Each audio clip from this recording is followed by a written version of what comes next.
Hallelujah, hallelujah. ದೇವರಿಗೆ ಸ್ತೋತ್ರ. ನಾವು ಬೇಗ ಬೇಗ ದೇವರ ವಾಕ್ಯದ ಕಡೆಗೆ ಹೋಗೋಣ. ಯೋಶುವನು ಬರೆದ ಪ್ರವಾದನೆ ಗ್ರಂಥ 6ನೇ ಅಧ್ಯಾಯ 1ರಿಂದ 5ನೇ ವಚನದವರೆಗೂ ಒಬ್ಬರು ಯಾರಾದರೂ ಗಟ್ಟಿಯಾಗಿ ಓದಬೇಕಂತ ಕೇಳ್ಕೊಳ್ತೀವಿ. ಸ್ತುತಿಯಲ್ಲಿರುವಂಥ ಒಂದು ಶಕ್ತಿ, ಸ್ತುತಿಯಲ್ಲಿರತಕ್ಕ ಒಂದು ಮಹತ್ವ, ಸ್ತುತಿಯಲ್ಲಿರತಕ್ಕ ಒಂದು ಪವರ್ ಏನೆಂಬುದನ್ನು ದೇವರು ತನ್ನ ಮಕ್ಕಳಿಗೆ ತೋರಿಸುವುದಕ್ಕೋಸ್ಕರನೇ ಯೆರಿಕೋ ಕೋಟೆಯ ಮುಂದೆ ಇರುವಂಥ ತನ್ನ ಭಕ್ತರನ್ನು ಕುರಿತು ಅವನು ಮಾತನಾಡ್ತಾನೆ. ಸತ್ಯವೇದ ಹೇಳ್ತದೆ, ಯೆರಿಕೋವಿನವರು ಇಸ್ರಾಯೇಲನ್ನು ಕಂಡು ಭಯಗ್ರಾಂತರಾಗಿ ಬಾಗಿಲುಗಳನ್ನು ಮುಚ್ಚಿಕೊಂಡು ಹೊರಗೆ ಬರಲಿಲ್ಲ, ಒಳಗೆ ಹೋಗಿ ಸೇರಿಕೊಂಡ್ರು ಅಂತ ಸತ್ಯವೇದ ಹೇಳ್ತದೆ. ದೇವರು ಯೋಶುವನ ಜೊತೆ ಸ್ಪಷ್ಟವಾಗಿ ಮಾತನಾಡ್ತಾ ಇದ್ದಾನೆ. ಯೋಶುವ, ಯೆರಿಕೋವನ್ನು ನಿಮ್ಮ ಕೈಗೆ ನಾನು ಕೊಡ್ತೇನೆ, ಭಯಪಡಬೇಡ್ರಿ. ನೀವೇನು ಮಾಡಬೇಕಂದ್ರೆ 6 ದಿನ ಬರೀ ಆ ಕೋಟೆಯನ್ನು ಸುತ್ತಬೇಕು. ಸ್ತೋತ್ರ ಸ್ತೋತ್ರ ಸ್ತೋತ್ರ ಸ್ತೋತ್ರ ಅಂತ ಹೇಳ್ಕೊಂಡು 7 ದಿನ ಯಾಜಕರುಗಳು ದೊಡ್ಡ ಧ್ವನಿಯಿಂದ ಆರ್ಭಟಿಸುತ್ತಾ ಘನಪಡಿಸುವಾಗ ಇರುವಂಥ 10 ಲಕ್ಷ ಜನನೂ ಒಂದೇ ಮನಸ್ಸಿನಿಂದ ದೇವರನ್ನ ಸ್ತುತಿಸಬೇಕು. ನೀವು ಸ್ತುತಿಸುವಾಗ ಆ ಶಕ್ತಿಯನ್ನು ನಿಮ್ಮ ಕಣ್ಣುಗಳು ನೋಡುತ್ತೆ. ಆ ಸ್ತುತಿಯ ಮಹಿಮೆಯನ್ನು ನನ್ನ ಜನರಾಗಿರತಕ್ಕ ನೀವು ಕಾಣ್ತೀರಾ. ಸ್ತುತಿಯ ಒಳಗಡೆ ಎಷ್ಟೊಂದು ಪವರ್ ಇದೆ ಅಂತ ನನ್ನ ಜನಗಳು ನೋಡಿ, ಅಡ್ಡ ಆಗಿರುವಂಥ ಕೋಟೆ ನೀವೇನು ಮಾಡದೇನೆ ತಾನಾಗಿ ತಾನು ಬೀಳುವುದನ್ನು ನಿಮ್ಮ ಕಣ್ಣುಗಳು ನೋಡುತ್ತೆ. ಅದಕ್ಕೆ ದೇವರ ವಾಕ್ಯ ಹೇಳ್ತದೆ, ಯೋಶುವನಿಗೆ ದೇವರು ಹೇಳ್ತಾರೆ, ಯೆರಿಕೋವಿನವರು ಇಸ್ರಾಯೇಲರಿಗೆ ಎದರಿ ತಮ್ಮ ಪಟ್ಟಣದ ಬಾಗಿಲುಗಳನ್ನು ಭದ್ರವಾಗಿ ಮುಚ್ಚಿಕೊಂಡ್ರಂತೆ. ಯಾರು ಒಳಗೆ ಹೋಗಲಿಲ್ಲ, ಹೊರಗೆ ಬರಲಿಲ್ಲ.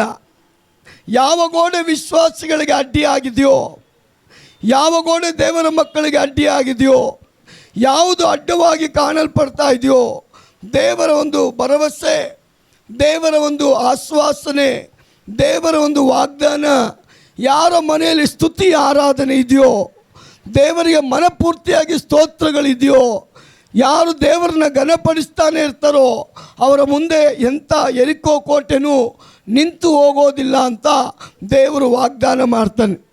6ನೇ ಅಧ್ಯಾಯ 2ನೇ ವಚನ ಹೇಳ್ತದೆ, ಯೋಶುವನಿಗೆ ದೇವರು ಏನು ಚೆನ್ನಾಗಿ ಹೇಳ್ತಾನೆ ಅಂದರೆ, ಆಗ ಯೆಹೋವನು ಯೋಶುವನಿಗೆ, ನೋಡು, ನಾನು ಯೆರಿಕೋವನ್ನು, ಅದರ ಅರಸನನ್ನು, ಯುದ್ಧ ವೀರರನ್ನು ನಿನ್ನ ಕೈಗೆ ಒಪ್ಪಿಸಿದ್ದೇನೆ.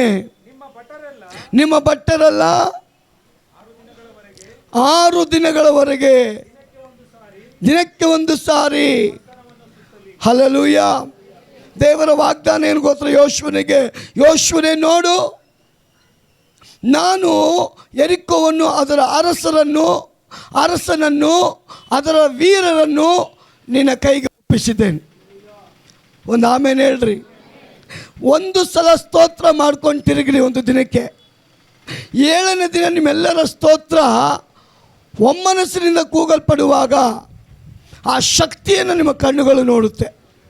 ಪ್ರಿಯ ಸಹೋದರ ಸಹೋದರಿ, ಹೆದರಬೇಡ ಅಂತ ದೇವರು ಹೇಳ್ತಾನೆ. ನಿಮ್ಮ ಹತ್ರ ಇರುವಂಥ ಮಿಲಿಟ್ರಿನ ನೋಡಿ ದೇವರು ಯುದ್ಧವನ್ನು ಗೆಲ್ಲಿಸ್ತಾ ಇಲ್ಲ. ನಿಮ್ಮ ಹತ್ರ ಇರುವಂಥ ಜನಗಳನ್ನು ನೋಡಿ ದೇವರು ಯುದ್ಧವನ್ನು ಗೆಲ್ಲಿಸ್ತಾ ಇಲ್ಲ. ದೇವರ ವಾಕ್ಯ ಹೇಳ್ತದೆ, ದೇವರ ಶಕ್ತಿ ಎಂಥದ್ದು?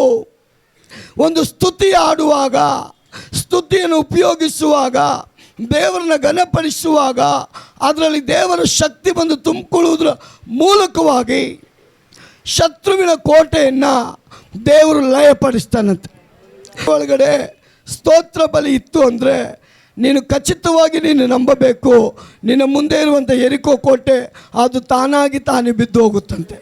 ಯೋಶುವ 3ನೇ ಅಧ್ಯಾಯ 14ರಿಂದ 17ನೇ ವಚನ ಓದುವಾಗ ದೇವರ ವಾಕ್ಯ ಹೇಳ್ತದೆ, ಜನರು ಯೋರ್ದಾನ್ ಹೊಳೆಯನ್ನು ದಾಟುವುದಕ್ಕೋಸ್ಕರ ತಮ್ಮ ಡೇರೆಗಳನ್ನು ಕಿತ್ತುಕೊಂಡು ಹೊರಟರು. ಒಡಂಬಡಿಕೆಯ ಮಂಜೂಷವನ್ನು ಹೊತ್ತ ಯಾಜಕರು ಅವರ ಮುಂದೆ ಇದ್ದರು. ಮಂಜೂಷವನ್ನು ಹೊತ್ತ ಯಾಜಕರು ಯೋರ್ದಾನಿಗೆ ಬಂದು ನೀರಿನಲ್ಲಿ ತಮ್ಮ ಕಾಲುಗಳನ್ನು ಹತ್ತುತ್ತಲೇ ಸುಗ್ಗಿ ಕಾಲದಲ್ಲೆಲ್ಲ ದಡಮೀರಿ ಹರಿಯತಕ್ಕ ಯೋರ್ದಾನ್ ಹೊಳೆಯ ನೀರು. ಒಂದು ಹಲ್ಲೆಲೂಯ. ಯೆರಿಕೋ ಕೋಟೆ ಬಿದ್ದಿದ್ದು ಅವ್ರ ಕಣ್ಣುಗಳಿಗೆ ಕಾಣದಂಥ ಕಾರ್ಯ. ಅವ್ರ ಕಣ್ಣು ನೋಡ್ತಾ ನೋಡ್ತಾ ನೋಡ್ತಾ ಇದ್ದಂಗೆ ಅಂಥ ಬಲಶಾಲಿಯಾದ ಯೆರಿಕೋ ಕೋಟೆ, ಭದ್ರವಾಗಿರತಕ್ಕ ಯೆರಿಕೋ ಕೋಟೆ, ಆ ಕೋಟೆಯ ಮಹತ್ವ 5 ರಥಗಳು ಒಂದೇ ಸಮನೆ ನಿಂತ್ಕೊಂಡು ಓಡುವಷ್ಟು ಶಕ್ತಿಯುತವಾದ ಒಂದು ಕೋಟೆ, 5 ರಥಗಳು ನಿಲ್ಲುವಂಥ ಅಗಲವಾದ ಒಂದು ಕೋಟೆ, ಅಂಥ ಒಂದು ಭದ್ರವಾದ ಕೋಟೆ. ದೇವಜನರು ಮನಸ್ಫೂರ್ತಿಯಾಗಿ ಸ್ತೋತ್ರ ಬಲಿ ಹೇಳುವಾಗ ಅದು ಬಿದ್ದೋಗುವ ಹಾಗೆ ದೇವರು ಮಾಡಿದ್ದಾನೆ. ಅವರಿಗೆ ಒಂದೇ ಭಯ, ಈ ಕೋಟೆಯನ್ನು ದಾಟಿ ಹೋಗಲಿಕ್ಕೆ ನಮಗೆ ದಾರಿ ಇಲ್ಲ, ಏನು ಮಾಡಬೇಕಂತ ಯೋಚನೆ ಮಾಡುವಂಥ ಸಮಯದಲ್ಲಿ ಯೋಶುವನಿಗೆ ದೇವರು ವಾಗ್ದಾನ ಮಾಡ್ತಾರೆ, ಭಯಪಡಬೇಡ, ಈ ಯೆರಿಕೋವನ್ನು, ಅರಸನನ್ನು, ವೀರರನ್ನು, ಇವರೆಲ್ಲ ಕಾರ್ಯಗಳನ್ನು ನಿನ್ನ ಕೈಗೆ ನಾನು ಒಪ್ಪಿಸಿಕೊಡ್ತೇನೆ. ನೀವು ಮಾಡಬೇಕಾಗಿರೋದು ಇಷ್ಟೇ, ಮನಪೂರ್ತಿಯಾಗಿ ಸ್ತೋತ್ರವನ್ನು ಮಾಡಿರಿ. 6 ದಿನಗಳ ಕಾಲ ಸ್ತೋತ್ರ ಮಾಡಿರಿ. 7ನೇ ದಿನ ಬಲವಾದ ಸ್ತೋತ್ರವನ್ನು ಮಾಡಿರಿ. ಯೆರಿಕೋ ಕೋಟೆ ಬೀಳೋದನ್ನು ನೀವು ನೋಡ್ತೀರಾ. ನೀವು ಯಾವ ಸರ್ಕಸ್ಸು ಮಾಡೋಕ್ಕೆ ಹೋಗಬೇಡ್ರಿ, ಸೈಲೆಂಟಾಗಿ ನಿಂತ್ಕೊಂಡು ಸ್ತೋತ್ರ ಮಾತ್ರ ಮಾಡಿರಿ. ದೇವರ ಅಭಿಷೇಕ ಬರುವಾಗ ಸ್ತೋತ್ರದ ಮೂಲಕವಾಗಿ ಅಂಥ ಬಲವಾದ ಕೋಟೆ ಬಿದ್ದೋಯ್ತಂತೆ. ದೇವರ ವಾಕ್ಯ ಹೇಳ್ತದೆ, ಇಸ್ರಾಯೇಲ್ ಜನಗಳು ಯೆರಿಕೋ ಕೋಟೆಯನ್ನು ದಾಟುವುದು ಮಾತ್ರವಲ್ಲ, ಇಲ್ಲಿ ಸತ್ಯವೇದ ಹೇಳ್ತದೆ, ಜನರು ಯೋರ್ದಾನ್ ಹೊಳೆಯನ್ನು ದಾಟುವುದಕ್ಕೋಸ್ಕರ ತಮ್ಮ ಡೇರೆಗಳನ್ನು ಕಿತ್ತುಕೊಂಡು ಹೊರಟರು. ಒಡಂಬಡಿಕೆಯ ಮಂಜೂಷವನ್ನು ಹೊತ್ತ ಯಾಜಕರು ಆ ಹೊಳೆಯಲ್ಲಿ ಕಾಲನ್ನು ಇಟ್ಟ ಕೂಡಲೇ ದೇವರು ಇಲ್ಲೊಂದು ಮಿರಾಕಲ್ ಮಾಡ್ತಾ ಇದ್ದಾನೆ. ಸತ್ಯವೇದ ಹೇಳ್ತದೆ, ಆ ಮಂಜೂಷವನ್ನು ಹೊತ್ತ ಯಾಜಕರು ಅದರ ಮುಂದೆ ಇದ್ದರು. ತಮ್ಮ ಕಾಲುಗಳನ್ನು ಅದ್ದುತ್ತಲೇ ಸುಗ್ಗಿ ಕಾಲದಲ್ಲಿ ದಡಮೀರಿ ಹರಿಯುವ ನೀರು, ಯೋರ್ದಾನ್ ಹೊಳೆಯ ನೀರು ನಿಂತೋಯ್ತಂತೆ. ಸತ್ಯವೇದ ಹೇಳ್ತದೆ, ಮೇಲಿನಿಂದ ಬರುವ ನೀರು ಬಹು ದೂರದಲ್ಲಿದ್ದ ಚಾರೆತಾನಿನ ಹತ್ತಿರವಿರುವ ಆದಾಮ್ ಊರಿನ ತನಕ ರಾಶಿಯಾಗಿ ನಿಂತೋಯ್ತಂತೆ. ಇನ್ನೊಂದು ಕಡೆ ಹೇಳ್ತದೆ, ಕೆಳಗಿನ ನೀರು ಆರಾಬ್ ತಗ್ಗಿನಲ್ಲಿರುವ ಲವಣ ಸಮುದ್ರಕ್ಕೆ ಹರಿದು ಹೋಯ್ತಂತೆ. ಜನರು ಯೆರಿಕೋವಿನ ಎದುರಿನಲ್ಲಿ ಹೊಳೆಯನ್ನು ದಾಟಿದರು. Hallelujah, hallelujah. ಮಂಜೂಷ ಎಲ್ಲಿ ನೆಲೆಗೊಂಡಿರ್ತದೋ ಅದಕ್ಕೆ ವಿರುದ್ಧವಾಗಿ ಯಾವ ಗೋಡೆ ನಿಲ್ಲಲ್ಲ, ಅದಕ್ಕೆ ವಿರುದ್ಧವಾಗಿ ಯಾವ ಅಡ್ಡಿ ನಿಲ್ಲಕ್ಕಾಗಲ್ಲ, ಯಾವ ಹೊಳೆಗಳು ಅದಕ್ಕೆ ವಿರುದ್ಧವಾಗಿ ನಿಲ್ಲಕ್ಕೆ ಸಾಧ್ಯ ಇಲ್ಲ. ನಂಬಿಕೆಯಿಂದ ನೀವು ಕಾಲಿಡುವಾಗ ಪ್ರತಿಫಲವನ್ನು ಕೊಡುವಂಥ ದೇವರು ನಿಮಗೆ ಜಯವನ್ನು ತರ್ತಾನೆ. ಯೋಶುವ 6ನೇ ಅಧ್ಯಾಯ 20ನೇ ವಚನ ಹೇಳ್ತದೆ, ಇಸ್ರಾಯೇಲ್ ಜನರು ಕೊಂಬೂದಿ ಆರ್ಭಟಿಸಿದರು. ಜನರು ಕೊಂಬಿನ ಧ್ವನಿಯನ್ನು ಕೇಳಿ ಮಾತ್ರವಾಗಿ ಆರ್ಭಟಿಸಲು ಪಟ್ಟಣದ ಗೋಡೆ ತಾನೇ ಬಿದ್ದೋಯ್ತಂತೆ. ಹಲ್ಲೆಲೂಯ. ಎಷ್ಟು ಜನ ನಂಬ್ತೀರಾ? ನಿಮ್ಮ ಸ್ತುತಿಯ ಮೂಲಕವಾಗಿ ಕೋಟೆ ಬಿದ್ದೋಗುತ್ತೆ. ಸ್ತುತಿಯ ಮೂಲಕವಾಗಿ ಆರಾಧನೆ ಮಾಡುವಾಗ ಕೋಟೆ ಬಿದ್ದೋಗುತ್ತೆ. ಶತ್ರುವಿನ ಬಲ ಮುರಿಯಲ್ಪಡುತ್ತೆ, ಅಂಧಕಾರದ ಬಲ ಮುರಿಯಲ್ಪಡುತ್ತೆ. ಯೆರಿಕೋ ಕೋಟೆ ಬಿದ್ದು ಹೋದ ರೀತಿಯಲ್ಲಿ ದುಷ್ಟ ಶಕ್ತಿಯ ಬಲ ಮುರಿಯಲ್ಪಡುತ್ತೆ. ಇದು ಸತ್ಯ. ನೀವು ನಂಬ್ರಿ, ನಿಮ್ಮ ದೇವರ ಕಾರ್ಯ ನೀವು ನೋಡ್ತೀರ. ಅವ್ರು ಕೂಗಿದ್ರು ಅಷ್ಟೇ, ಆರ್ಭಟಿಸಿದ್ರು ಅಷ್ಟೇ. ಹೌದು, ಸ್ತುತಿ ಸ್ತೋತ್ರಗಳನ್ನು ಮಾಡುವ ಮಕ್ಕಳೇ, ಯಾರು ಎಂದು ನಿಮ್ಮನ್ನು ಎದುರಿಸೋದಕ್ಕೆ ಸಾಧ್ಯ ಇಲ್ಲ ಅಂತ ಸತ್ಯವೇದ ಹೇಳ್ತದೆ. ಎಲ್ಲಿ ಸ್ತುತಿ ಆರಾಧನೆ ಇದೆಯೋ ಅಲ್ಲಿ ದೇವರು ಇಳಿದು ಬಂದುಬಿಡ್ತಾನೆ. ಸ್ತುತಿ ಆರಾಧನೆ ಬರುವಾಗಲೇ ದೇವರು ಇಳಿದು ಬರ್ತಾನೆ. ಸ್ತುತಿ ಆರಾಧನೆ ಮಾಡುವಂಥ ಮಕ್ಕಳ ಮಧ್ಯದಲ್ಲಿ ಅತಿಶಯ ಕಾರ್ಯ ನನ್ನ ದೇವರು ಮಾಡ್ತಾನಂತೆ. ಎಷ್ಟು ಜನ ಒಪ್ಕೊಳ್ತೀರಾ? Hallelujah, hallelujah. ಯಾಕಂದರೆ ಸ್ತುತಿಗಳ ಮಧ್ಯದಲ್ಲಿ ವಾಸ ಮಾಡೋ ದೇವರು ನಮ್ಮ ದೇವರು. ಸ್ತುತಿ ಆರಾಧನೆಗಳ ಮಧ್ಯದಲ್ಲಿ ವಾಸ ಮಾಡೋ ದೇವರು ನಿಮ್ಮನ್ನು ಸುಮ್ಮನೆ ಬಿಡಲ್ಲ, ನಿಮ್ಮನ್ನು ಜಯದಲ್ಲಿ ನಡೆಸ್ಕೊಂಡು ಹೋಗ್ತಾನೆ. ಕೀರ್ತನೆ 34:1 ಹೇಳ್ತದೆ, ದಾವೀದ ಅರಿಕೆ ಮಾಡಿ ಹೇಳ್ತಾನೆ, ನಾನು ಯೆಹೋವನನ್ನು ಎಡಬಿಡದೆ ಕೊಂಡಾಡುವೆನು, ಆತನ ಸ್ತೋತ್ರವು ಯಾವಾಗಲೂ ನನ್ನ ಬಾಯಲ್ಲಿರ್ತದಂತೆ. ಒಂದು ಆಮೇಲೆ ಹೇಳ್ರಿ. ಅವನು ಅರಿಕೆ ಮಾಡಿ ಹೇಳ್ತಾನೆ, ಯೆಹೋವನನ್ನು ಆರಾಧನೆ ಮಾಡುವಂಥ ನಾನು ಎಡಬಿಡದೆ ಕೊಂಡಾಡ್ತಾನೆ, ಅವನ ಸ್ತೋತ್ರ ಯಾವಾಗಲೂ ನನ್ನ ಬಾಯಲ್ಲಿ ನೆಲೆಗೊಂಡಿರ್ತದೆ. 145:2 ಹೇಳ್ತದೆ, ದಾವೀದ ಹೇಳ್ತಾನೆ, ಪ್ರತಿದಿನವೂ ನಿನ್ನನ್ನು ಕೀರ್ತಿಸುವೆನು, ನಿನ್ನ ನಾಮವನ್ನು ಯುಗಾಂತರಗಳವರೆಗೂ ಸ್ತುತಿಸುವೆನು. ಪ್ರತಿದಿನ ನಾನೇನು ಮಾಡ್ತೀನಿ ದೇವರೇ, ನಿನ್ನನ್ನು ಕೀರ್ತನೆ ಮಾಡ್ತೇನೆ ಮತ್ತು ನಾನೇನು ಮಾಡ್ತೇನೆ, ನಿನ್ನ ನಾಮವನ್ನು ಯುಗಾಂತರಗಳವರೆಗೂ. ಒಂದು ಆಮೇಲೆ ಹೇಳ್ರಿ. ಎಷ್ಟು ಜನ ಸ್ತುತಿಸೋದು ಅಂದರೆ ತುಂಬ ಇಷ್ಟ? ಹಾಡು ಹೇಳೋದಲ್ಲ, ಸ್ತೋತ್ರ ಮಾಡೋದು, ಮನಸಾರೆ ಸ್ತೋತ್ರ ಮಾಡೋದು, ಅಂತರಾಳದಿಂದ ಸ್ತೋತ್ರ ಮಾಡೋದು. ಸ್ತೋತ್ರ ಮಾಡುವಂಥ ವ್ಯಕ್ತಿಗಳೇ ನೀವು ಪರೀಕ್ಷೆ ಮಾಡಿ ನೋಡಿ. ನೀವು ಮಲ್ಕೊಳ್ರಿ, ನಿಮ್ಮ ಆತ್ಮ ಸ್ತೋತ್ರ ಹೇಳ್ತಾ ಇರ್ತದೆ. ಎಷ್ಟು ಜನಕ್ಕೆ ಅನುಭವ ಆಗಿದೆ? ನೀವು ಮಲಗ್ರಿ, ನಿಮ್ಮ ಶರೀರ ನಿದ್ರೆ ಹೊಡೆದು ಗೊರಕೆ ಹೊಡಿತಾ ಇರ್ತದೆ, ನಿಮ್ಮ ಆತ್ಮ ಕರ್ತನಿಗಾಗಿ ಸ್ತೋತ್ರ ಸಲ್ಲಿಸ್ತಾ ಇರ್ತದೆ. ಯಾರಿಗದಾಗೋದು? ಯಾವಾಗಲೂ ಹಗಲು ರಾತ್ರಿ ಅಂದರೆ ದೇವರಿಗೆ ಸ್ತೋತ್ರ ಮಾಡ್ತಾ ಇರೋರು ಆ ಅನುಭವಕ್ಕೆ ಒಳಗಾಗ್ತಾರೆ. ಅದಕ್ಕೆ ದಾವೀದ ಹೇಳ್ತಾನೆ ರೀ, ಪ್ರತಿದಿನವೂ ನಿನ್ನನ್ನು ಕೀರ್ತಿಸುವೆನು, ನಿನ್ನ ನಾಮವನ್ನು ಯುಗಾಂತರಗಳವರೆಗೆ ನಾನು ಸ್ತುತಿಸುವೆನು. ಅಪೊಸ್ತಲಕೃತ್ಯ 16:26 ದೇವರ ವಾಕ್ಯ ಹೇಳ್ತದೆ, ಪೌಲ ಮತ್ತು ಶೀಲ ಸೆರೆಮನೆಯಲ್ಲಿದ್ದಾರೆ. ಪೌಲ ಶೀಲರು ಸೆರೆಮನೆಯಲ್ಲಿದ್ದಾರೆ. ಅವ್ರನ್ನ ಸೆರೆಮನೆಗೆ ಹಾಕಿದ್ದಾರೆ. ಆದರೆ ಅವರಿಗೆ ಗಾಯ ಆಗಿದೆ, ತೊಂದರೆ ಆಗಿದೆ, ಸಮಸ್ಯೆ ಆಗಿದೆ, ನೋವಾಗಿದೆ, ಹಿಂಸೆಗೆ ಒಳಗಾಗಿದ್ದಾರೆ. ಆದರೂ ಪೌಲ ಶೀಲರು ಏನು ಮಾಡ್ತಾ ಇದ್ದಾರೆ? ಏನು ಆಗದಂತೆ ಆ ಸೆರೆಮನೆ ಒಳಗಡೆ ದೇವರನ್ನ ಆರಾಧನೆ ಮಾಡ್ತಾ ಇದ್ದಾರೆ, ದೇವರನ್ನ ಘನಪಡಿಸ್ತಾ ಇದ್ದಾರೆ. ಇವ್ರ ಸೆಲ್ಲಲ್ಲಿ ಇವರಿಬ್ಬರನ್ನ ಹಾಕಿದ್ದಾರೆ. ಇವರು ಆರಾಧನೆ ಮಾಡುವಾಗ ಬೇರೆ ಸೆಲ್ಲಲ್ಲಿರುವಂಥ ಎಲ್ಲ ಕೈದಿಗಳು, ಕಳ್ಳರು ಇವ್ರನ್ನ ನೋಡ್ತಾವ್ರಂತೆ. ಇವರೇನಪ್ಪ ಒಡಿಸ್ಕೊಂಡವ್ರೆ, ಬಡಿಸ್ಕೊಂಡವ್ರೆ, ಒಳಗಾಕಲ್ಪಟ್ಟವ್ರೆ, ಶಿಕ್ಷೆಗೆ ಒಳಗಾಗಿದ್ದಾರೆ. ಆದರೆ ಯೇಸುವಿನ ನಾಮ ಹೇಳ್ಕೊಂಡು ಆರಾಧನೆ ಮಾಡ್ತಾ ಇದ್ದಾರಲ್ಲ, ಇವ್ರು ಯಾರಂತ ಆಶ್ಚರ್ಯಚಕಿತರಾಗಿ ಎಲ್ಲರೂ ಪೌಲ ಶೀಲರನ್ನ ನೋಡ್ತಾ ಇದ್ರಂತೆ. ದೇವರ ವಾಗ್ದಾನ, ಧರ್ಮಕ್ಕೂ ಅಧರ್ಮಕ್ಕೂ ನಾನು ವ್ಯತ್ಯಾಸ ತೋರಿಸ್ತೇನೆ, ನನ್ನ ಜನರಿಗೂ ಅನ್ಯ ಜನರಿಗೂ ನಾನು ವ್ಯತ್ಯಾಸ ತೋರಿಸ್ತೇನೆ, ಸತ್ಯಕ್ಕೂ ಅಸತ್ಯಕ್ಕೂ ನಾನು ವ್ಯತ್ಯಾಸ ತೋರಿಸ್ತೇನೆ. ವಿಶ್ವಾಸಿ ಸೆರೆಮನೆಯಲ್ಲಿದ್ದರೂ ದೇವ್ರನ್ನ ಸ್ತುತಿಸೋದು ಬಿಡಲ್ಲ. ವಿಶ್ವಾಸಿ ಸೆರೆಮನೆಯಲ್ಲಿದ್ದರೂ ದೇವ್ರನ್ನ ಸ್ತುತಿಸೋದು ಬಿಡಲ್ಲ. ಆ ಸ್ತುತಿಯ ಮಹಿಮೆ ಅವನಿಗೇನಂತ ಗೊತ್ತಿದೆ. ಗೊತ್ತಿಲ್ಲದೆ ಇರತಕ್ಕವನೇ ಸ್ತುತಿ ಮಾಡೋದು ಬಿಟ್ಟು ಬಿಡ್ತಾನೆ. ಗೊತ್ತಿರುವಂಥವನು ಯಾವ ಕಾರಣಕ್ಕೂ ಸ್ತುತಿ ಆರಾಧನೆ ಬಿಡೋಲ್ಲ. ನಿನ್ನ ದೇವರಿಗೆ ಏನು ಇಷ್ಟ ಅಂದರೆ ಸ್ತುತಿ ಆರಾಧನೆ ಮಾಡೋದು ಇಷ್ಟ, ದೇವರ ಮಾತನ್ನು ಕೇಳೋದು ಇಷ್ಟ, ದೇವರಿಂದ ಕಳಿಸಲ್ಪಟ್ಟಂಥ ಯೇಸುವನ್ನು ನಂಬೋದು ಇಷ್ಟ. ಯೇಸುವನ್ನು ನಂಬುವಂಥದ್ದು ನಿತ್ಯ ಜೀವ. ಅವನ ಆಜ್ಞೆಗಳನ್ನು ಕೈಗೊಂಡು ನಡೆಯೋದೇ ನಿತ್ಯ ಜೀವ. ಅವನ ಮಾತುಗಳನ್ನು ಅಳವಡಿಸಿಕೊಳ್ಳೋದೇ ನಿತ್ಯ ಜೀವ. ಅದಕ್ಕೆ ಯೇಸು ಹೇಳ್ತಾನೆ, ಈಗೋ ದೇವರೇ, ನಿನ್ನ ಚಿತ್ತವನ್ನು ನೆರವೇರಿಸುವುದಕ್ಕೆ ನಾನು ಬಂದಿದ್ದೀನಿ, ನಿನ್ನ ಚಿತ್ತವನ್ನು ನೆರವೇರಿಸುವುದಕ್ಕೆ ನಾನು ಬಂದಿದ್ದೀನಿ.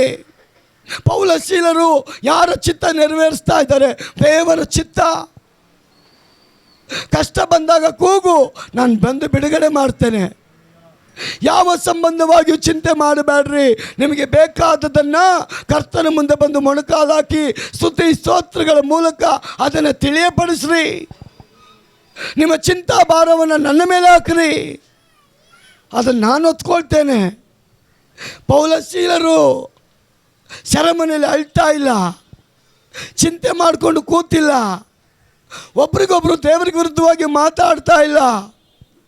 ಸತ್ಯವೇದ ಹೇಳ್ತದೆ, ಇಕ್ಕಟ್ಟಿನ ಪರಿಸ್ಥಿತಿಯಲ್ಲಿ ದೇವಭಕ್ತರಾದಂಥ ಇವರು ಏನು ಆಗದವರ ಹಾಗೆ, ನೋವಾಗಿದೆ, ಅವಮಾನ ಆಗಿದೆ, ನಿಂದನೆ ಆಗಿದೆ, ಸಮಸ್ಯೆಗೊಳಗಾಗಿದ್ದಾರೆ, ಶಿಕ್ಷೆಗೊಳಗಾಗಿದ್ದಾರೆ. ಇಂಥ ಸಂದರ್ಭದಲ್ಲಿ ಮಧ್ಯರಾತ್ರಿ ಬೈಬಲ್ ಹೇಳ್ತದೆ, ಅವರು ಮಧ್ಯರಾತ್ರಿ ದೇವಾದಿ ದೇವನನ್ನು ಗಣಪಡಿಸ್ತಾ ಇದ್ದಾರೆ, ರಾಜಾದಿ ರಾಜನನ್ನು ಗಣಪಡಿಸ್ತಾ ಇದ್ದಾರೆ, ಸರ್ವಶಕ್ತ ದೇವರನ್ನ ಹಾಡಿ ಹೊಗಳ್ತಾ ಇದ್ದಾರೆ. ಎಲ್ಲ ಸೆಲ್ನಲ್ಲಿ ಇರತಕ್ಕವರು ಇವ್ರನ್ನ ಆಶ್ಚರ್ಯಚಕಿತರಾಗಿ ನೋಡ್ತಾ ಇದ್ದಾರೆ. ಅಯ್ಯೋ,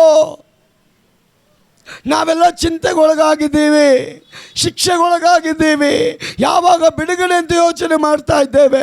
ಆದರೆ ಇವರು ಯೇಸು ಕ್ರಿಸ್ತನ ನಾಮದಲ್ಲಿ ಸಂತೋಷವಾಗಿ, ಚಿಂತೆ ಇಲ್ಲದವರಾಗಿ, ಗಾಯ ಆಗದವರ ರೀತಿಯಲ್ಲಿ ಹಾಡಿ ಹೊಗಳ್ತಾ ಇದ್ದಾರಲ್ಲ. ಪ್ರಿಯ ಸಹೋದರಿ, ಸ್ತುತಿಯ ಶಬ್ದ ಯೆರಿಕೋ ಕೋಟೆನ ಬೀಳಿಸುತ್ತೆ. ಸ್ತುತಿಯ ಶಬ್ದ ಯೋರ್ದಾನ್ ಹೊಳೆಯನ್ನು ದಾಟುವಂತೆ ಮಾಡುತ್ತೆ. ಸ್ತುತಿಯ ಶಬ್ದ ಕೆಂಪು ಸಮುದ್ರವನ್ನು ದಾಟಿ ಬರುವಾಗೆ ಮಾಡುತ್ತೆ. ಎಲ್ಲಿ ಸ್ತುತಿ ಇದೆಯೋ ಅಲ್ಲಿ ನನ್ನ ದೇವರು ಇಳಿದು ಬರ್ತಾನೆ. ಯಾರ ಮನೆಯಲ್ಲಿ ಸ್ತುತಿ ಆರಾಧನೆ ಇದೆಯೋ ಅಲ್ಲಿ ಸರ್ವಶಕ್ತನಾದ ದೇವರು ಇಳಿದು ಬಂದು ಕೆಲಸ ಮಾಡ್ತಾನೆ. ಅಸಾಧ್ಯವಾದ ಕಾರ್ಯ ನಡೆಯುತ್ತೆ, ಅನಾರೋಗ್ಯ ಬಿಡುಗಡೆ ಆಗುತ್ತೆ, ದೆವ್ವಗಳು ಬಿಟ್ಟು ಓಡುತ್ತೆ. ನಿನ್ನ ಕೈಲಾಗದಂಥ ಕಾರ್ಯ ನನ್ನ ದೇವರ ಸ್ತುತಿ ನಿನ್ನ ಮೂಲಕ ಕಾರ್ಯ ಮಾಡಿಸುತ್ತೆ.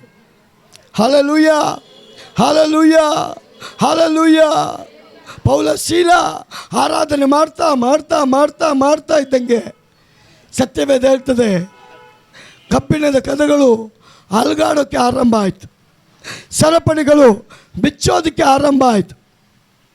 ದೇವರ ಜನರೇ, ದೇವರ ಮಕ್ಕಳು ಸ್ತುತಿಸುವಾಗ ಅನ್ಯ ಜನರಿಗೆ ಅದು ಹುಚ್ಚು ಮಾತಾಗಿ ಕಾಣುತ್ತೆ, ಹುಚ್ಚರ ರೀತಿಯಲ್ಲೇ ಕಾಣುತ್ತೆ. ಆದರೆ ಅದು ದೇವರ ಶಕ್ತಿ ಅಂತ ಯಾವಾಗ ಗೊತ್ತಾಗುತ್ತೆ ಅಂತೆ, ಅವರ ಜೊತೆ ಸೇರಿಕೊಂಡಾಗ ಮಾತ್ರ, ಅವರ ಒಳಗೆ ತಮ್ಮನ್ನು ಒಪ್ಪಿಸಿಕೊಟ್ಟಾಗ ಮಾತ್ರ, ದೇವರಿಗೆ ತಮ್ಮ ಆತ್ಮ ಪ್ರಾಣ ಶರೀರವನ್ನು ಸಮರ್ಪಣೆ ಮಾಡುವಾಗ ಮಾತ್ರ ದೇವರ ಮಹಿಮೆ ನೀವು ಕಾಣೋದಕ್ಕೆ ಸಾಧ್ಯ. ಓದಿಯ ದೇವರ ವಚನ ಏನು ಹೇಳ್ತದೆ? ಅಕಸ್ಮಾತ್ ಮಾತಾಗಿ ಮಹಾ ಭೂಕಂಪ ಉಂಟಾಯಿತು, ಸೆರೆಮನೆಯ ಅಸ್ಥಿವಾರಗಳು ಕದಲಿದವು. ಅದೇ ಕ್ಷಣದಲ್ಲಿ ಕದಗಳೆಲ್ಲ ತೆರೆದವು, ಎಲ್ಲರ ಬೇಡಿಗಳು ಕಳಚಿ ಬಿದ್ದವು. ಯಜಮಾನನು ನಿದ್ದೆಯಿಂದ ಎಚ್ಚೆತ್ತು ಸೆರೆಮನೆಯ ಕದಗಳು ತೆರೆದಿರುವುದನ್ನು ಕಂಡು ಸೆರೆಯಲ್ಲಿದ್ದವರು ಓಡಿ ಹೋದರೆಂದು ಭಾವಿಸಿ ಕತ್ತಿಯನ್ನು ಹಿಡಿದು ಆತ್ಮಹತ್ಯೆ ಮಾಡಿಕೊಳ್ಳಬೇಕೆಂದು ಇದ್ದನು. ಆದರೆ ಪೌಲನು ಮಹಾಶಬ್ದದಿಂದ ಕೂಗಿ ಅವನಿಗೆ, ನೀನೇನು ಕೇಡು ಮಾಡಿಕೊಳ್ಳಬೇಡ, ನಾವೆಲ್ಲರೂ ಇಲ್ಲೇ ಇದ್ದೇವೆಂದು ಹೇಳಲು ಅವನು ದೀಪ ತರಬೇಕೆಂದು ಕೂಗಿ ಹೊಳಕ್ಕೆ ಹಾರಿ ನಡುಗುತ್ತಾ ಪೌಲ ಶೀಲರ ಮುಂದೆ. ಹಲ್ಲೆಲೂಯಾ, ಜೋರಾಗಿ ಹೇಳ್ರಿ, ಜೋರಾಗಿ ಹೇಳ್ರಿ, ಹಲ್ಲೆಲೂಯಾ. ಏನು ನಡೀತಿಲ್ಲಿ? ಏನು ನಡೀತಿಲ್ಲಿ? ಆರಾಧನೆ ಮಾಡಿದವರು ಎಷ್ಟು ಜನ? ಬಿಡುಗಡೆ ಆದವರು ಎಷ್ಟು ಜನ? ಅಲ್ಲಿ ಏನು ಬರೀ ಪೌಲ್ ಶೀಲರ್ದು ಬಾಗಿಲು ಓಪನ್ ಆಯಿತು ಅಂತ ಬರೆದಿಲ್ಲ, ಅವರಿಬ್ಬರದ್ದು ಆ ಒಂದು ಬೇಡಿ ಓಪನ್ ಆಯಿತು ಅಂತ ಬರೆದಿಲ್ಲ. ಎಲ್ಲರ ಬೇಡಿ, ಎಲ್ಲರ ಕಥೆಗಳು ಒಂದು ಅಲ್ಲೆಲ್ಲೂ ಹೇಳ್ರಿ. ಒಬ್ಬ ನೀತಿವಂತನ ನಿಮಿತ್ತ ಎಲ್ಲರನ್ನ ನಾನು ರಕ್ಷಿಸ್ತೇನೆ. ಜೋರಾಗಿ ಆಮೇಲೆ ಹೇಳ್ರಿ. ನಿಮ್ಮ ಆಮೇನ್ಗೆ ಕಾನ್ಫಿಡೆನ್ಸ್ ಇರಬೇಕು. ನಿಮ್ಮ ಸ್ತುತಿ ಸ್ತೋತ್ರ ಈಗ ಬ್ರದರ್ಸ್ ಹೇಳೋದು ಒಂದು ಕಾಣಿಕೆ ಆಡುವಾಗ ಆ ಹಾಡು ಯಾವುದು? ನಿಮ್ಮ ದುಃಖ ಹಾಡು ಬರುವಾಗ ನಿಮ್ಮ ದುಃಖ ಇದ್ರೂ ಹೊರಟೋಗ್ಬಿಡ್ಬೇಕು. ಅನಾಯಿಂಟಿಂಗಲ್ಲಿ ಹಾಡಿದೆ. ಪೌಲ ಶೀಲರು ಆರಾಧನೆ ಮಾಡಿದ್ರು, ಅವರಿಬ್ಬರನ್ನ ಮಾತ್ರ ದೇವರು ಬಿಡುಗಡೆ ಮಾಡಲಿಲ್ಲ. ಆ ಅಭಿಷೇಕವನ್ನು ಕಣ್ಣಾರೆ ನೋಡ್ತಾ ಇದ್ದಂಥ ಎಲ್ಲ ಸೆರೆಮನೆಯ ಸೆಲ್ಗಳು, ಬಾಗಿಲುಗಳು ಓಪನ್ ಆಗಿದೆ, ಸರಪಣಿಗಳು ಬಿಚ್ಚಲ್ಪಟ್ಟಿದೆ, ಬೇಡಿಗಳು ಬಿಚ್ಚಲ್ಪಟ್ಟಿದೆ. ಆ ಸೆರೆಮನೆ ಯಜಮಾನನಿಗೆ ಭಯ ಪ್ರಾರಂಭ ಆಗಿದೆ. ಪ್ರಿಯ ಸಹೋದರಿ, ಅವನ ಕತ್ತಿನ ತೆಗೆದುಕೊಂಡು ಆತ್ಮಹತ್ಯೆ, ತನ್ನನ್ನು ತಾನು ಕೊಲೆ ಮಾಡಿಕೊಳ್ಬೇಕಂತ ಇರುವಂಥ ಸಂದರ್ಭ. ಸತ್ಯವೇದ ಹೇಳ್ತದೆ, ಎಲ್ಲರ ಬಾಗಿಲು ಓಪನ್ ಆಯಿತು ನಿಜ, ಎಲ್ಲರ ಸರಪಣಿ ಓಪನ್ ಆಯಿತು ನಿಜ, ಎಲ್ಲರ ಬೇಡಿಗಳು ಓಪನ್ ಆಯಿತು ನಿಜ. ಆದರೆ ರಕ್ಷಣೆ ಹೊಂದಿದ್ದು ಆ ಸೆರೆಮನೆ ಯಜಮಾನ ಅಂತ ಮಾತ್ರ ಬರೆಯಲ್ಪಟ್ಟಿದೆ. ಒಂದು ಜೋರಾಗಿ ಹೇಳ್ರಿ. ಲೂಕ 19:10 ದೇವರು ಹೇಳ್ತಾನೆ, ಮನುಷ್ಯ ಕುಮಾರನು ಕೆಟ್ಟು ಹೋಗಿರುವುದನ್ನು ಹುಡುಕಿ ರಕ್ಷಿಸುವುದಕ್ಕೆ ಬಂದ. ಆ ಯೆರಿಕೋ ಊರಿನಲ್ಲಿ ಲಕ್ಷಗಟ್ಟಲೆ ಜನ ಇದ್ದಾರೆ. ಆದರೆ ದೇವರನ್ನ ಸ್ತುತಿಸೋದಕ್ಕೆ ದೇವರು ಆರಿಸಿಕೊಳ್ಳುವಂಥ ವ್ಯಕ್ತಿ ಜಕಾರ್ಯ ಮಾತ್ರ. ದೇವರು ಹೇಳ್ತಾನೆ, ಇವತ್ತು ನಿನ್ನ ಮನೆಗೆ ನಾನು ಬರಬೇಕಂತಿದ್ದೀನಿ, ನಿನ್ನ ಮನೆಗೆ ನಾನು ಬಂದಿದ್ದೀನಿ. ಭಯಗ್ರಾಂತನಾಗಿ ಯಾವ ರೀತಿ ಸೆರೆಮನೆ ಯಜಮಾನ ಪೌಲ ಶೀಲರ ಮುಂದೆ ಮೊಣಕಾಲು ಹಾಕಿ ಅವನು ಅಳ್ತಾ ಇದ್ದಾನೋ, ಅದೇ ಪ್ರಕಾರವಾಗಿ ಜಕಾರ್ಯನು ಯೇಸು ಕ್ರಿಸ್ತನ ಮುಂದೆ ಮೊಣಕಾಲು ಹಾಕಿ ತನ್ನ ತಪ್ಪನ್ನು ಒಪ್ಪಿಕೊಂಡು ತನ್ನನ್ನು ದೇವರಿಗೆ ಸಮರ್ಪಣೆ ಮಾಡ್ತಾ ಇದ್ದಾನೆ. ಸಮರ್ಪಣೆಯ ಜೀವಿತ ದೇವರಿಗಿಷ್ಟ, ಅರ್ಪಣೆಯ ಜೀವಿತ ದೇವರಿಗಿಷ್ಟ, ಒಪ್ಪಿಸಿಕೊಡುವಂಥ ಜೀವಿತ ದೇವರಿಗಿಷ್ಟ. ಯೇಸು ಹೇಳ್ತಾನೆ, ಈಗೋ ದೇವರೇ, ನಿನ್ನ ಚಿತ್ತವನ್ನು ಮಾಡೋದಕ್ಕೆ ನಾನು ಬಂದಿದ್ದೇನೆ. ಆ ಗೆಸ್ತಮನೆ ತೋಟದಲ್ಲಿದ್ದಂಥ ಯೇಸು ಪ್ರಾರ್ಥನೆ ಮಾಡ್ತಾನೆ, ನಿನ್ನ ಚಿತ್ತವಾದರೆ ಈ ಪಾತ್ರೆಯನ್ನು ನನ್ನಿಂದ ತೆಗೆದಾಕು. ನಿನ್ನ ಚಿತ್ತವಾದರೆ ಆ ಪಾತ್ರೆ ಕೈಯಾದ ಪಾತ್ರೆ, ಇಡೀ ಮಾನವ ಕುಲದ ಪಾಪವನ್ನು ಹೊರುವಂಥ ಪಾತ್ರೆ, ಹಿಂಸೆಯನ್ನು ಹೊರುವಂಥ ಪಾತ್ರೆ, ಕಠಿಣಕರವಾದ ಶಿಕ್ಷೆಗೆ ಒಳಗಾಗುವುದಕ್ಕೆ ಮುಂಚಿತವಾಗಿ ಯೇಸು ತನ್ನನ್ನು ಸಮರ್ಪಣೆ ಮಾಡಿಕೊಳ್ತಾ ಇದ್ದಾನೆ, ಒಪ್ಪಿಸ್ಕೊಡ್ತಾ ಇದ್ದಾನೆ. ಒಪ್ಪಿಸ್ಕೊಟ್ಟು ಹೇಳ್ತಾ ಇದ್ದಾನೆ, ನಾನು ಸಿದ್ಧನಾಗಿದ್ದೇನೆ ದೇವರೇ. ಅವನ ಪ್ರಾರ್ಥನೆ ನೋಡ್ರಿ, ನಿನ್ನ ಚಿತ್ತವಾದರೆ ಈ ಪಾತ್ರೆಯನ್ನು ನನ್ನಿಂದ ತೊಲಗಿಸು, ಇಲ್ಲವಾದರೆ ಈಗೋ ನನ್ನ ಚಿತ್ತದಂತೆ ಆಗದೆ ನಿನ್ನ ಚಿತ್ತದಂತೆ ಆಗಲಿ. ದೇವರ ಚಿತ್ತ, ತಾನು ಕಳಿಸಲ್ಪಟ್ಟಂಥ ಯೇಸು ಕ್ರಿಸ್ತನನ್ನು ನಂಬಬೇಕು, ಅವನ ಮಾತಿಗೆ ಅನುಗುಣವಾಗಿ ನಡೆಯಬೇಕು. ಅವನೇನು ಹೇಳ್ತಾನೋ ಅದನ್ನು ನಾವು ಕೇಳಬೇಕು. ಕಾನಾ ಊರಿನಲ್ಲಿ ಮದುವೆಗೆ ಬಂದಂಥ ಯೇಸು ದ್ರಾಕ್ಷರಸ ಖಾಲಿ ಆದಾಗ ಆ ಯಜಮಾನ ಅವಮಾನ, ನೋವು, ಜನ ಚುಚ್ಚಿ ಮಾತಾಡ್ತಾರಲ್ಲ, ನನಗೆ ನಾಚಿಕೆ ಆಗುವಂಥ ಪರಿಸ್ಥಿತಿ ಅಂತ ಮರಿಯಳ ಬಳಿಗೆ ಬಂದು ತನ್ನ ಅಳವನ್ನು, ನೋವನ್ನು ಅವನು ತೋಡಿಕೊಳ್ಳುವಾಗ ಯೇಸುವಿಗೆ ಮರಿಯಳು ಹೇಳ್ತಾಳೆ, ದ್ರಾಕ್ಷಾರಸ ಖಾಲಿಯಾಗಿದೆ. ಆಗಿನ ಪದ್ಧತಿ ಪ್ರಕಾರ ಒಂದು ಮದುವೆಯಲ್ಲಿ ಬಂದಂಥವರಿಗೆ ವೈನ್, ದ್ರಾಕ್ಷಾರಸವನ್ನು ಕೊಡ್ತಾಯಿದ್ರು. ಈಗಲೂ ಈ ರೀತಿಯಾದ ಒಂದು ಕಲ್ಚರನ್ನು ಮಂಗಳೂರು ಮತ್ತು ಕೇರಳ ಪ್ರಾಂತ್ಯಗಳಲ್ಲಿ, ನಮ್ಮ ಕ್ಯಾಥೋಲಿಕ್ ಮದುವೆಗಳಲ್ಲಿ ಅದನ್ನು ಈಗಲೂ ಅವರು ವೈನ್ ಕೊಡುವುದರ ಮೂಲಕ ಜನಗಳನ್ನು ವೆಲ್ಕಮ್ ಮಾಡಿಕೊಳ್ತಾರೆ. ಅದಕ್ಕೆ ಇವತ್ತಿನ ಜನ ಕ್ರೈಸ್ತರ ಮದುವೆ ಅಂದರೆ ಇಷ್ಟಪಡ್ತಾರೆ. ಯಾಕೆ ಅಂದರೆ ಹೋಗಿದ ತಕ್ಷಣ ವೈನ್ ಕೊಡ್ತಾರೆ ಅಂತ. ಆಗ ವೈನ್ ಕೊಡದೇ ಇರತಕ್ಕವನು ಬಡವ ಅಂತ, ವೈನ್ ಕೊಡೋನು ಶ್ರೀಮಂತ ಅಂತ, ವೈನ್ ಕೊಡದೇ ಇರತಕ್ಕವನು ಕಡು ಬಡವ ಅಂತ. ಆ ಭಯ ಅವನಿಗೆ ಕಾಡ್ತು. ಮದುವೆ ನಡೆಸ್ತಿರುವಂಥ ಆ ಯಜಮಾನನಿಗೆ ಒಂದೇ ಭಯ, ದ್ರಾಕ್ಷರಸ ಖಾಲಿಯಾಗಿ ಹೋಗ್ತಾ ಇದೆಯಲ್ಲ, ನಾನೇನು ಮಾಡಬೇಕು ಅಂತ. ಪ್ರೀತಿಯ ದೇವಜನರೇ, ಮರಿಯಳು ಯೇಸುವಿಗೆ ಹೇಳಬೇಕಾದ್ರೂ ಯೇಸು ಹೇಳ್ತಾನೆ, ನನ್ನ ಸಮಯ ಇನ್ನೂ ಬಂದಿಲ್ಲ, ನನ್ನ ಸಮಯ ಬಂದರೆ ನಾನೆಲ್ಲ ಕೆಲಸ ಮಾಡ್ತೇನೆ, ನನ್ನ ಸಮಯ ಬರುವಾಗ ದೇವರು ಮಹಿಮೆ ಪಡಿಸುತ್ತಾನೆ. ಆಗ ಯೇಸುವಿನ ತಾಯಿಯಾಗಿರುವಂಥ ಮರಿಯಳು ಶಿಷ್ಯರಿಗೂ ಆ ಜನಗಳಿಗೆ ಹೇಳುವಂಥ ಒಂದೇ ಒಂದು ಮಾತು, ನನ್ನ ಮಾತಲ್ಲ, ನೀವು ಯಾರ ಮಾತು ಕೇಳಬೇಕು? ಯಾರ ಮಾತು ಕೇಳಬೇಕು? ಮರಿಯಳು ಹೇಳ್ತಾಳೆ, ನಾನು ಹೇಳೋ ಮಾತನ್ನು ನೀನು ಕೇಳಬೇಡ, ಯೇಸು ಏನು ಹೇಳ್ತಾನೋ ಅದನ್ನೇ ನೀವು ಮಾಡಿ. ಅದೇ ದೇವರ ಚಿತ್ತ. ದೇವರ ಚಿತ್ತ ಏನು? ದೇವರಿಂದ ಕಳಿಸಲ್ಪಟ್ಟಂಥ ಯೇಸುವಿನ ಮಾತನ್ನು ಕೇಳೋದೇ ದೇವರ ಚಿತ್ತ. Hallelujah, hallelujah. ದೇವರ ಚಿತ್ತ ಕೇಳೋಕ್ಕೆ ಎಷ್ಟು ಜನ ರೆಡಿಯಾಗಿದ್ದೀರ? ದೇವ್ರ ಚಿತ್ತ ಮಾಡೋಕ್ಕೆ ಎಷ್ಟು ಜನ ರೆಡಿಯಾಗಿದ್ದೀರ? ದೇವ್ರ ಚಿತ್ತ ನೆರವೇರಿಸುವಂಥವರೇ. ದೇವ್ರು ನಿಮ್ಮನ್ನು ಸಾಧಾರಣ ಪಾತ್ರೆಯಾಗಿ ಅಲ್ಲ, ಬಲವಾದ ಪಾತ್ರೆಯಾಗಿ ಉಪಯೋಗ ಮಾಡಲಿಕ್ಕೆ ಇಷ್ಟಪಡ್ತಾನೆ. ಯೇಸು ಹೇಳ್ತಾನೆ ಶಿಷ್ಯರಿಗೆ, ಆ ಬಾನೆಗಳಲ್ಲಿ ನೀರನ್ನು ತುಂಬ್ರಿ, ನೀರನ್ನು ತುಂಬ್ರಿ ಅಂದಾಗಲೇ ನೀರು ಆ ಬಾನೆಯಲ್ಲಿ ಬೀಳ್ತಾ ಇರುವಾಗ ಅಲ್ಲಿ ಮಿರಾಕಲ್ ನಡೀತಾ ಇದೆ.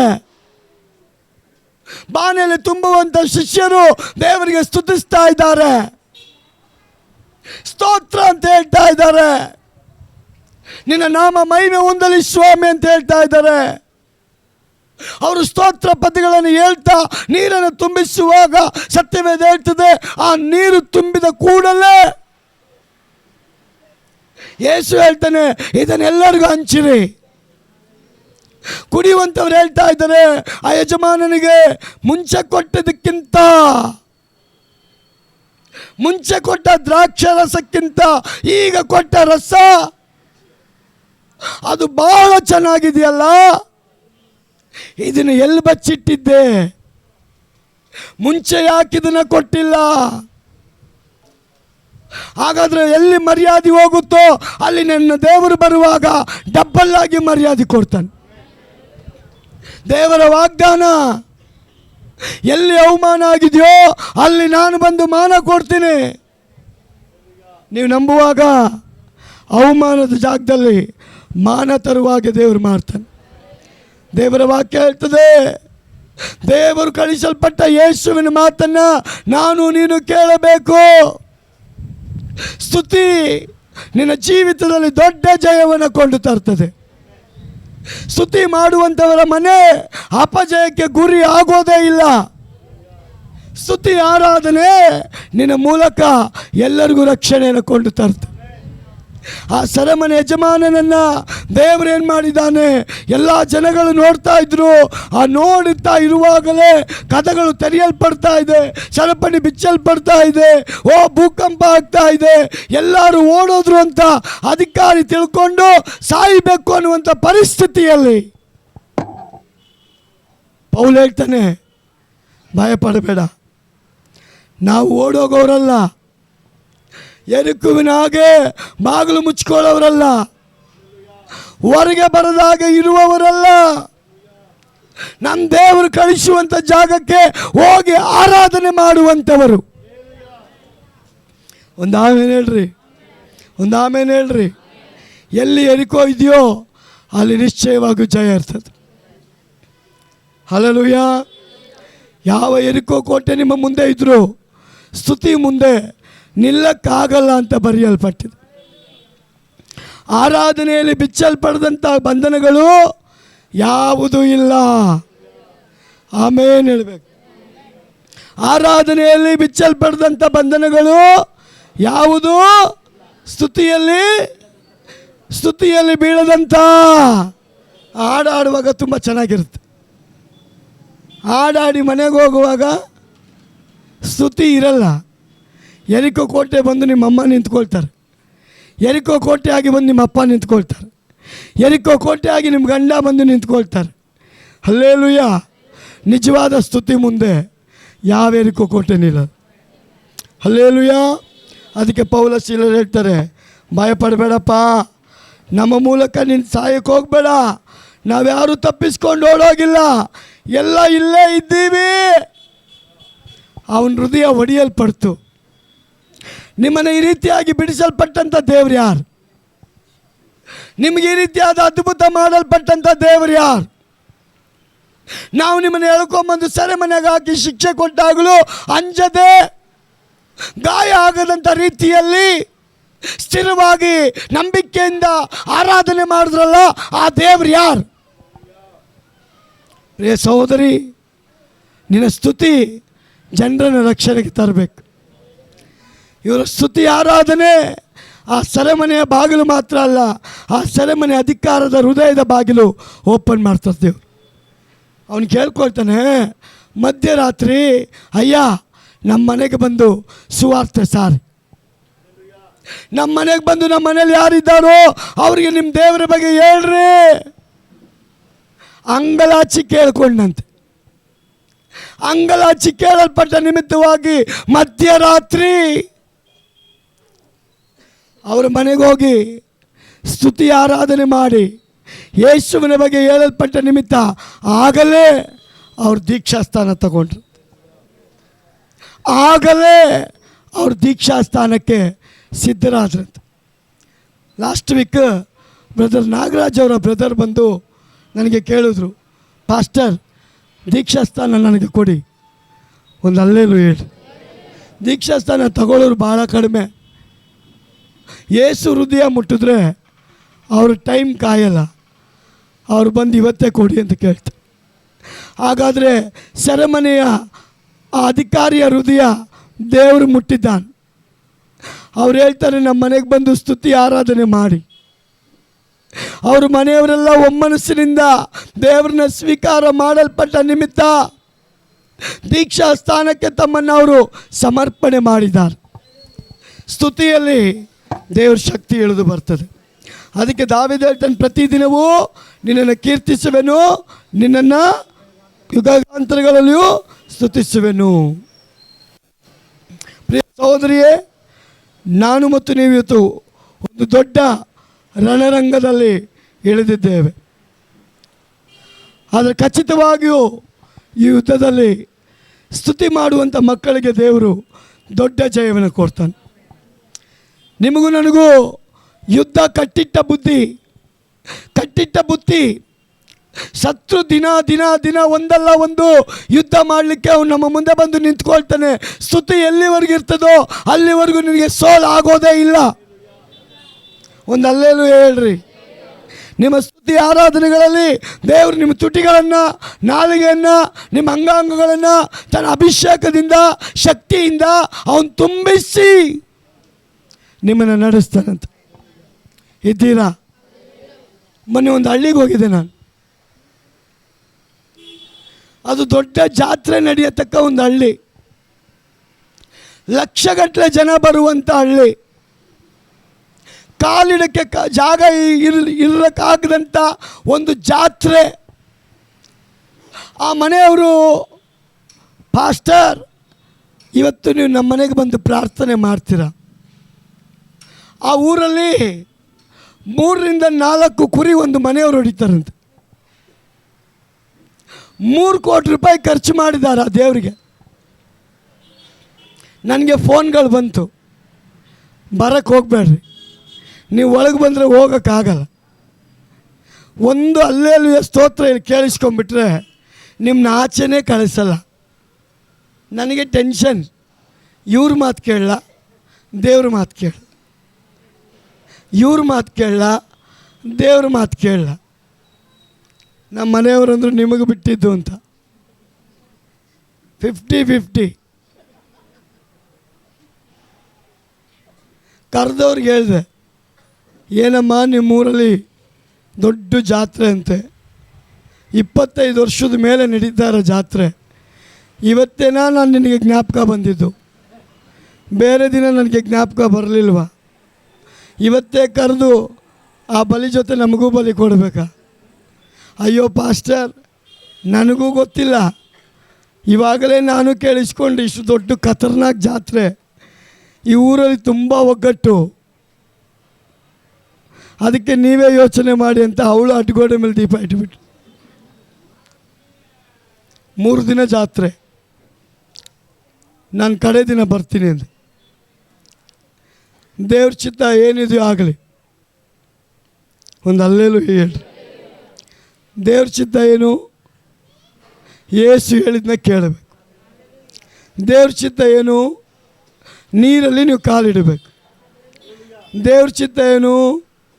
6 ದಿನ ನೀವು ಕೂಗಬೇಕು. ದೇವ್ರ ಚಿತ್ತ ಏನು? 7 ದಿನ ಆರ್ಭಟಿಸಬೇಕು. ದೇವ್ರ ಚಿತ್ತ ಏನು? ಸಮುದ್ರ 2 ಭಾಗ ಆಗುತ್ತೆ. ದೇವ್ರ ಚಿತ್ತ ಏನು? ಎರಿಕೋ ಕೋಟೆ ಒಡೆಯಲ್ಪಡುತ್ತೆ. ದೇವ್ರ ಚಿತ್ತ ಏನು? ಸರಪಣೆ ಬಾಗಿಲು ಬಿಚ್ಚುತ್ತೆ, ಸರಪಣಿಗಳು ಬಿಚ್ಚುತ್ತೆ, ಕಬ್ಬಿಣದ ಅಗುಳುಗಳು ಬಿಚ್ಚಲ್ಪಡುತ್ತೆ, ಭೂಮಿ ಭೂಕಂಪ ಆಗುತ್ತೆ. ಇದು ದೇವ್ರ ಚಿತ್ತ. ಹಲ್ಲೆಲೂಯಾ. ನನ್ನ ಕರ್ಕೊಂಡೋಗೋರಿಗೆ ಭಯ, ಕರೆದವ್ರಿಗೆ ಭಯ. ನನಗೆ ಒಂದೇ ಆಶ್ಚರ್ಯ, ಏನಿದು? ಅವನು ಕುರಿ ಕಡ್ದವನು ಅವ್ನಿಗೆ ಹೋಗಿರ್ತಾನೆ. ನನಗೆ ರಾತ್ರಿ ಒಂದು ವಿಷಯ ತೋರಿಸೋದು ದೇವರು, ಆ ಹೆಬ್ಬಾಗಿಲುಗಳು ಮುರಿದು ಬೀಳೋದನ್ನು ದೇವ್ರು ತೋರಿಸೋದು. ನಾನು ದೇವ್ರಿಗೆ ಕೇಳಿದೆ, ದೇವರೇ ನಾನು ಯಾಕೆ ಹೋಗ್ತಾ ಇದ್ದೀನಿ ಗೊತ್ತಿಲ್ಲಪ್ಪ, ನಾನು ಹೋದಾಗ ಆ ಜನರ ಒಳಗೆ ಭಯ ಬರಬೇಕು, ಸತ್ಯದೇವರು ಯಾರಂತ ಅವರಿಗೆ ಗೊತ್ತಾಗಬೇಕು, ನೀನು ನನ್ನ ಜೊತೆ ಇರೋದನ್ನು ಅಲ್ಲಿ ತಿಳಿಸಬೇಕು. ಅಲ್ಲಿ ಏನು ನಡೆಯುತ್ತೆ ನನಗೆ ಗೊತ್ತಿಲ್ಲ. ನಾವು 3ನೇ ದಿನ ಹೋದೋ, ಊರನ್ನ ಭಯಂಕರವಾಗಿ ಅಲಂಕಾರ ಮಾಡಿದ್ದಾರೆ. ನನಗೆ ಆಸೆ, ನಮ್ಮ ಕ್ರೈಸ್ತರು ಶಿವಮೊಗ್ಗ ಪೂರ್ತಿ ಲೈಟ್ ಹಾಕಬೇಕಂತ. ಇವ್ರ ಮನೆ ಮುಂದೆ ಲೈಟೇ ಹಾಕಲ್ಲ, ಇನ್ನು ರೋಡ್ಗೆ ಲೈಟ್ ಹಾಕಕ್ಕೆ ಹೋಗ್ತಾರೆ. ನನಗೆ ಅದೊಂದು ಕಡೆ ಚಿಂತೆ, ಇವ್ರು ಹಾಕಿರೋ ಸ್ಟಾರ್ಗೆ ಲೈಟ್ ಹಾಕಲ್ಲ, ಇನ್ನು ರೋಡಲ್ಲಿ ಎಲ್ಲಿ ಯಾವಾಗ ಲೈಟ್ ಹಾಕಬೇಕು? ಮುಸ್ಲಿಮ್ ಅವ್ರು ಮಾಡ್ತಾರೆ ನೋಡಿ, ಅವರಿಗೆ ಪ್ರಯೋಜನ ಇಲ್ದಿರೋ ಹಬ್ಬ ಮಾಡ್ತಾರೆ. ನಾವು ಪ್ರಯೋಜನ ಹಬ್ಬ ಪ್ರಯೋಜನ ಇಲ್ದಂಗೆ ಮಾಡ್ತೀವಿ. ಅದೇ ನನಗೆ ವ್ಯಥೆ. ನಾನು ದೇವ್ರ ಹತ್ರ ಕೇಳಿದ್ದೀನಿ, ನಾನು ಸಾಯೋದ್ರೊಳಗೆ ಈ ಶಿವಮೊಗ್ಗದಲ್ಲಿ ಒಂದು ಸಲ ಎಲ್ಲ ಏರಿಯಾಗೆ ಲೈಟ್ ಹಾಕಿ ತೋರಿಸ್ಬೇಕು ದೇವರೇ. ಕ್ರೈಸ್ತರು ಅಂದರೆ ಹಿಂದೂಗಳಿಗೆ ಭಯ ಬರಬೇಕು ದೇವರೇ. ನೀನು ಸತ್ಯ ದೇವರಂತ ಈ ಜನಗಳಿಗೆ ಗೊತ್ತಾಗಬೇಕು ದೇವರೇ. ಎಲಿಯನ ದೇವರು ಯಾರಂತ ಈ ಜನಕ್ಕೆ ತಿಳಿಸಪ್ಪ. ಅಲ್ಲಿವರೆಗೂ ನನ್ನ ನೀನು ಕರ್ಕೊಂಬೇಡ ಸ್ವಾಮಿ. ಈ ಊರಲ್ಲಿ ಸತ್ಯದೇವರು ಬಾಳನಾ ಇಲ್ಲ ಯೇಸುನ ತೋರಿಸುವಂಥ ಕಾರ್ಯ ಈ ಸಭೆ ಮೂಲಕ ನೀನು ಮಾಡಬೇಕು ಸ್ವಾಮಿ. Hallelujah, hallelujah. ಸಹೋದರ ಸಹೋದರಿಯೇ, ಅಸಾಧ್ಯವಾದ ಕಾರ್ಯ ನನ್ನ ದೇವ್ರ ಕಾರ್ಯ ಮಾಡಿಬಿಡ್ತಾನೆ. ಇವತ್ತು ನಮ್ಮ ಮಧ್ಯದಲ್ಲಿ ಅದೇ ದೇವರಿದ್ದಾನೆ. ನನ್ನ ದೇವ್ರು ಕೇಳ್ತಾನೆ, ಸ್ತುತಿ ಆರಾಧನೆ ನಿನ್ನಲ್ಲಿದ್ದರೆ ನಿನಗೆ ಬಿಡುಗಡೆ ನಿಶ್ಚಯ, ನಿನ್ನ ಕಟ್ಟುಗಳಿಗೆ ಬಿಡುಗಡೆ ನಿಶ್ಚಯ, ನಿನ್ನ ಸರಪಣಿಗಳಿಗೆ ಬಿಡುಗಡೆ ನಿಶ್ಚಯ. ಅತಿಶಯವಾದ ಕಾರ್ಯಗಳನ್ನ ಮಾಡೋದಕ್ಕೆ ನನ್ನ ದೇವರು ಹಿಂದೆ ಮುಂದೆ ನೋಡೋದೇ ಇಲ್ಲ. ಸ್ಪಾಟಲ್ಲಿ ಮಾಡಿಬಿಡ್ತಾರಂತೆ, ಅವನು ಸ್ಪಾಟಲ್ಲಿ ಹೀಲ್ ಮಾಡ್ತಾರಂತೆ, ಸ್ಪಾಟಲ್ಲಿ ಅತಿಶಯ ಮಾಡ್ತಾರಂತೆ. ಅಂಥ ದೇವ್ರನ್ನ ಆರಾಧನೆ ಮಾಡುವಂಥ ನೀವು, ನಿಮ್ಮ ಸ್ತುತಿಯ ಶಬ್ದ ಪರಲೋಕದ ದೇವರಿಗೆ ಮುಟ್ಟಬೇಕು. ಆದ ಕಾರಣ ಪ್ರಿಯ ದೇವಜನರೇ, ಸ್ತುತಿ ಎಲ್ಲಿದೆಯೋ ಅಲ್ಲಿ ಬಿಡುಗಡೆ ಇದೆ. ನನ್ನ ದೇವರು ಬಿಡುಗಡೆ ಮಾಡಲಿಕ್ಕೆ ಶಕ್ತನಾಗಿದ್ದ. ಹೊಸ ವರ್ಷದ ವಾಗ್ದಾನ, ಯಾರು ದೇವರ ಮನೆಯನ್ನು ಹತ್ತುತ್ತಾರೋ ದೇವರಾತ್ಮನ ಬಲದಿಂದ ದೇವರವ್ರನ್ನ ತುಂಬಿಸ್ತಾನಂತೆ. ಈ ವರ್ಷ ನಮ್ಮ ಪಾತ್ರೆಗಳು ಖಾಲಿಯಾಗಿರಬಾರ್ದು. ನಮ್ಮೆಲ್ಲರ ಪಾತ್ರೆ ತುಂಬಬೇಕು, ನಮ್ಮೆಲ್ಲರ ಪಾತ್ರೆ ತುಂಬಿ ಹೊರಸೂಸಬೇಕು. ಆ ಪಾತ್ರೆ ದೇವರ ಆತ್ಮನಿಂದ ತುಂಬಲ್ಪಡುವಂಥ ಪಾತ್ರೆ ಆಗಿರಬೇಕು. ಪ್ರೀತಿಯ ದೇವಜನರೇ, ಈ ಆರಾಧನೆ ನಾವು ದೇವರಿಗೆ ಸಲ್ಲಿಸ್ತಾ ಇದ್ದೇವೆ. ಆರಾಧನೆಯಲ್ಲಿ ದೇವರಿದ್ದಾನೆ, ದೇವರ ಸಭೆಯಲ್ಲಿ ದೇವರಿದ್ದಾನೆ. ದೇವರ ಮಕ್ಕಳು ಎಲ್ಲಿ 2-3 ಕೂಡಿ ಬರ್ತಾರೋ ಅವರ ಮಧ್ಯದಲ್ಲಿ ದೇವರು ನೆಲೆಗೊಂಡಿದ್ದಾನೆ. ನಿನ್ನನ್ನು ಬರಿಗೈಲಿ ಕಳಿಸೋದು ದೇವರ ಚಿತ್ತ ಅಲ್ಲ. ನಿನ್ನನ್ನು ತುಂಬಿಸಿ ಬಲಪಡಿಸಿ ಆಶೀರ್ವದಿಸಿ ಕಳಿಸೋದು ದೇವರ ಚಿತ್ತ. ನೀನು ಯಾವಾಗಲೂ ದೇವರನ್ನ ಘನಪಡಿಸಬೇಕನ್ನೋದೇ ದೇವರ ಚಿತ್ತ. ವ್ಯಾಧಿಲ ಇರುವಾಗ, ಸಮಸ್ಯೆಯಲ್ಲಿರುವಾಗ, ಕಷ್ಟದಲ್ಲಿರುವಾಗ, ನೊಂದು ಹೋಗಿರುವಾಗ, ಇಕ್ಕಟ್ಟು ಬಿಕ್ಕಟ್ಟಲ್ಲಿರುವಾಗ ದಾವೀದ ಹೇಳ್ತಾನೆ, ಕಷ್ಟ ಕಾಲದಲ್ಲಿ ದೇವರನ್ನ ಕೂಗು, ದೇವರು ನಿಮ್ಮನ್ನು ಬಿಡುಗಡೆ ಮಾಡ್ತಾರೆ. ಇವತ್ತು ಯಾವ ಪರಿಸ್ಥಿತಿಲಿ ಇದೆಯೋ ಆ ಸ್ಥಿತಿಗತಿಯನ್ನು ನೋಡಿ ಭಯಪಡಬೇಡ. ಯೇಸು ಬಿಡಿಸುವವನಾಗಿದ್ದಾನೆ. ನನ್ನ ಯೇಸು ಬಿಡಿಸುವವನಾಗಿದ್ದಾನೆ. ಯೂದ ಕುಲದ ಸಿಂಹ ನಿನ್ನ ದೇವರು. ಯೂದ ಅಂದರೆ ಸ್ತುತಿಸುವಂತ. ಯೂದ ಅಂದರೆ ಸ್ತುತಿಸುವುದಕ್ಕೆ ಯೋಗ್ಯನು ಯೇಸು ಒಬ್ಬನೇ. ಸ್ತುತಿ ಆರಾಧನೆಗೆ ಯೋಗ್ಯನು ಯೂದ ಕುಲದ ಸಿಂಹ ಒಬ್ಬನೇ. ಆ ಸಿಂಹವನ್ನು ನಿನ್ನ ಒಳಗಡೆ ದೇವರಿಟ್ಟಿದ್ದಾನೆ. ಗರ್ಜಿಸುವ ಸಿಂಹ ಅಲ್ಲ, ನಿನ್ನ ಮೂಲಕ ಕಾರ್ಯಗಳನ್ನು ಮಾಡುವಂಥ ಸಿಂಹ, ಅತಿಶಯಗಳನ್ನು ತೋರಿಸುವಂಥ ಸಿಂಹ, ಅದ್ಭುತ ಅತಿಶಯಗಳನ್ನು ಸ್ಪಾಟಲ್ಲಿ ಮಾಡಿ ಜೀವವುಳ್ಳ ದೇವರು ಯಾರು ಅಂತ ವ್ಯಕ್ತಪಡಿಸುವಂಥ ದೇವರು. ನಮ್ಮ ಕಣ್ಣುಗಳನ್ನು ಮುಚ್ಚೋಣ, ನಮ್ಮನ್ನು ಸಮರ್ಪಣೆ ಮಾಡಿಕೊಳ್ಳೋಣ. ನೀನಿಲ್ಲದ ಜೀವಿತ ಇಲ್ಲ ಸ್ವಾಮಿ. ನೀನಿಲ್ಲದ ಬದುಕಲ್ಲಪ್ಪ. ನೀನಿಲ್ಲದ ಬಾಳಲ್ಲ ಸ್ವಾಮಿ. ಯೇಸು ಹೇಳೋದನ್ನು ನಾವು ಕೇಳಬೇಕು. ಆಗ ನಿನ್ನ ಜೀವ ಜಲ ಹರಿದು ಹೋಗೋದನ್ನು ನಿನ್ನ ಕಣ್ಣುಗಳು ನೋಡುತ್ತೆ, ನಿನ್ನ ಕಿವಿ ಕೇಳುತ್ತೆ. ಆ ಬಾಣೆಗಳಲ್ಲಿ ನೀರನ್ನು ತುಂಬಿರಿ, ಅಷ್ಟೇ ನಾವು ಮಾಡಬೇಕು. ಅದನ್ನು ಎತ್ತು ಕೊಡುವಾಗ ಕುಡಿಯುವವನಿಗೆ ಜೀವ ಬರುತ್ತೆ. ಆಮೇನ್. ನಾವು ದೇವರ ಆಶೀರ್ವಾದ ಹೊಂದಿಕೊಳ್ಳೋಣ. ನಮ್ಮ ಕರ್ತನಾದ ಯೇಸು ಕ್ರಿಸ್ತನ ಕೃಪೆ, ತಂದೆಯಾದ ದೇವರ ಪ್ರೀತಿ, ಪರಿಶುದ್ಧಾತ್ಮನ ಐಕ್ಯತೆ, ಸಹವಾಸ, ಅನ್ಯೂನತೆ, ವಿಶೇಷವಾಗಿ ಈ ಆರಾಧನೆಯಲ್ಲಿ ಪಾಲ್ಗೊಂಡಂಥ ಸಣ್ಣ ಮಕ್ಕಳಿಂದ ದೊಡ್ಡವರ ತನಕ ಇಂದಿನಿಂದ ಕರ್ತನ ಬರೋಣದವರೆಗೂ ಎಂದೆಂದಿಗೂ ಇರುವುದಾಗಲಿ. ಆಮೇನ್.